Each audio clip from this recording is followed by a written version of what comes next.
Hello everyone, welcome back to my channel. आज हम जो टॉपिक पढ़ने वाले हैं that is developmental non odontogenic cysts, also known as fissural cysts. Developmental non odontogenic cysts यानी which are not associated with the development of teeth, दांत के development से एसोसिएटेड नहीं है, but they are associated with the embryological development, right? That is why they are known as developmental, जो embryology से related है, also known as fissural cyst.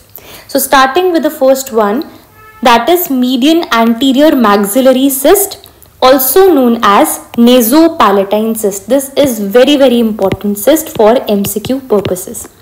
Why is it known as median anterior maxillary cyst? क्योंकि ये cyst maxillary area में पाई जा रही है।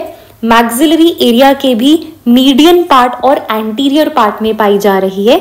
That is why it is known as median anterior maxillary cyst. And the another name is nasopalatine cyst. तो nasopalatine cyst क्यों बोल रहे हैं? क्योंकि इस एरिया में nasopalatine कैनाल होती है, जिसको आप incisive कैनाल बोलते हो, और आपको पता है that is present in the midline of the anterior maxilla. So या तो हम मीडियन एंटीरियर मैक्सिलरी सिस्ट बोल लें या तो हम नेसोपैलेटाइन सिस्ट बोल लें, it is one and the same thing.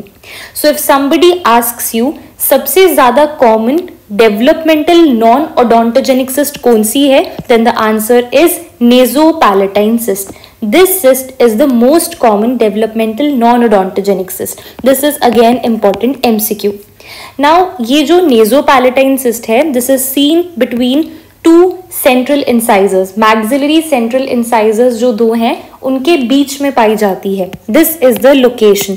ये location इस cyst की हमेशा fixed होती है. Okay, the anatomically this cyst is fixed. ये central maxillary central incisors के बीच में पाई जाती है. मैंने यहाँ पे एक रेडियोग्राफिक पिक्चर अटैच करी है. सो रेडियोग्राफिकली वी कैन सी दो सेंट्रल मैक्सिलरी सेंट्रल इंसाइजर्स के बीच में आपको एक हार्ट शेप्ड रेडियोल्यूसेंट लीजन दिख रहा है. You see heart shaped radiolucent lesion. Just remember this line. ये पर्टिकुलर टर्म यूज कर सकते हैं and you have to identify कि हाँ ये नेसोपैलेटाइन सिस्ट है. So nasopalatine cyst radiographically what we are going to see heart shaped radiolucent lesion between two maxillary central incisors. Right? Now this is intraosseously present. This is present within the bone. And if I talk the histopathology, you just need to remember कि ये non-keratinized cyst है and it is lined by stratified squamous epithelium. Okay? Now इसी cyst का जो extra osseous counterpart है, soft tissue counterpart है, जो bone के बाहर present है, peripheral counterpart है nasopalatal cyst का, that is known as cyst of incisive papilla. That is known as cyst of incisive papilla, the diagram of which is attached here. Treatment is enucleation. And remember, ये जो cyst of incisive papilla है, ये एक soft tissue cyst है. And we know कि soft tissue cyst में हमको कोई रेडियोग्राफिक फाइंडिंग तो दिखेगी नहीं. सो इस सिस्ट ऑफ इंसिसिव पैपिला में कोई सिग्निफिकेंट रेडियोग्राफिक फीचर फाइंडिंग आपको नजर नहीं आएगा. Right? Now the second cyst which we are going to talk about is globulo maxillary cyst, which is also known as pre maxillary maxilla cyst. ठीक है, this is globulo maxillary cyst और pre maxillary maxilla cyst. इनकी diagrams, इनकी pictures दिमाग में रखनी है हमको. जो ग्लोब्यूलो मैक्सिलरी सिस्ट है आपको दिख रहा है यहाँ कि वो लेटरल इंसाइजर और मैक्सिलरी लेटरल इंसाइजर और मैक्सिलरी कैनाइन के बीच में प्रेजेंट है. This is your globulo maxillary cyst which is present between the maxillary lateral incisor and canine. और अगर हम इसको रेडियोग्राफिकली देखें, रेडियोग्राफिक पिक्चर देखें, देन हमें ये एक टर्म इंपॉर्टेंट याद रखना है. We are going to see inverted pear shaped radiolucency. Pear shaped but inverted, right? We are going to see inverted pear shaped radiolucency present between maxillary lateral incisor and maxillary canine. So this is your inverted pear radiolucency which is present between the maxillary lateral incisor and the maxillary canine. Right? Now अब इसको ग्लोब्यूलो maxillary cyst क्यों बोल रहे हैं? This is known as globulo maxillary cyst because this is present between the globular process. It is seen at the junction of globular process and the maxillary process. आपको पता होगा globular process maxillary process क्या है from first year embryology lectures. ठीक है, तो globulo maxillary cyst is present at the junction of globular process and the maxillary process. That is why it is called as globulo maxillary cyst. Right, this is the thing we started. Also हमने बोला कि इसको pre maxillary maxilla cyst बोलते हैं. Why is it known as pre maxillary maxilla cyst? Again because this is present at the junction of pre maxilla and maxilla.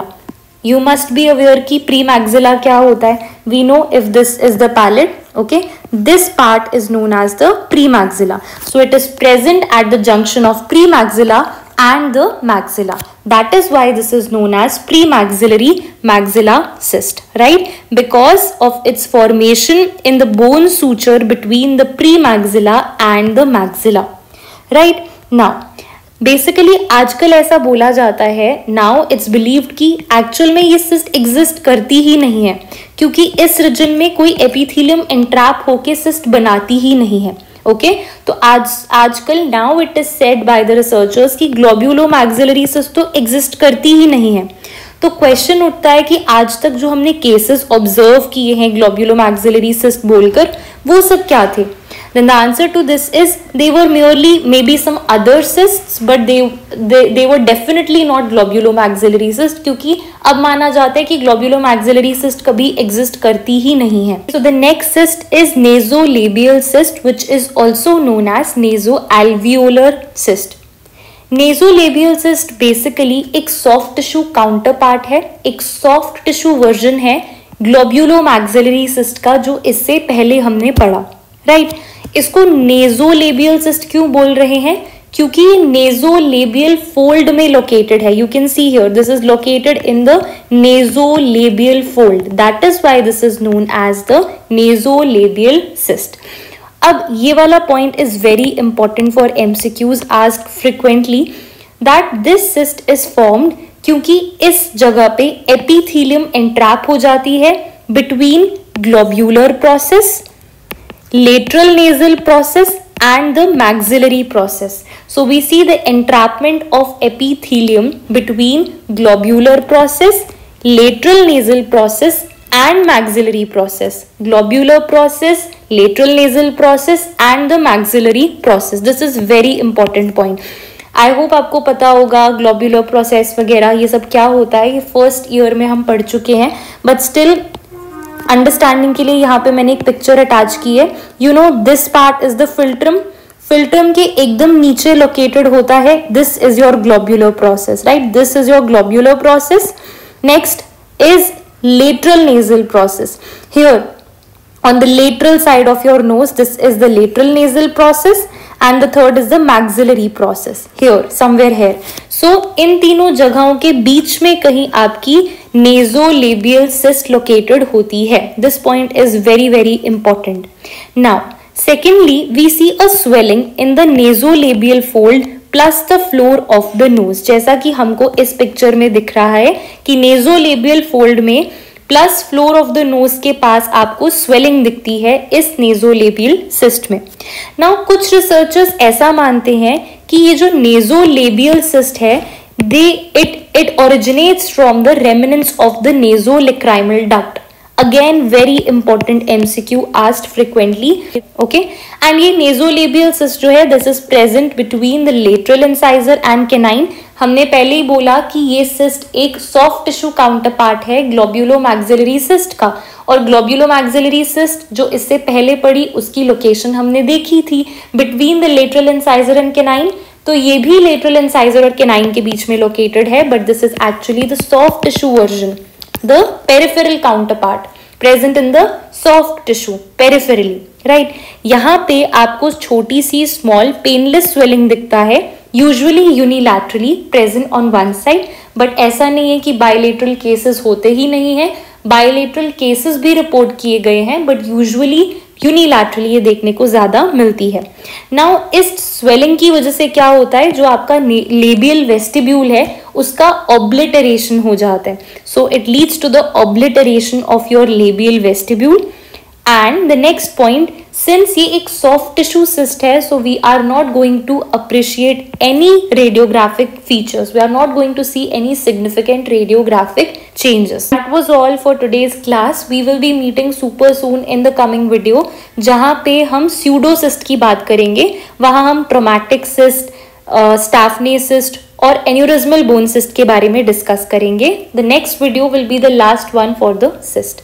Thank you so much for watching. Please don't forget to like, share and subscribe to my YouTube channel.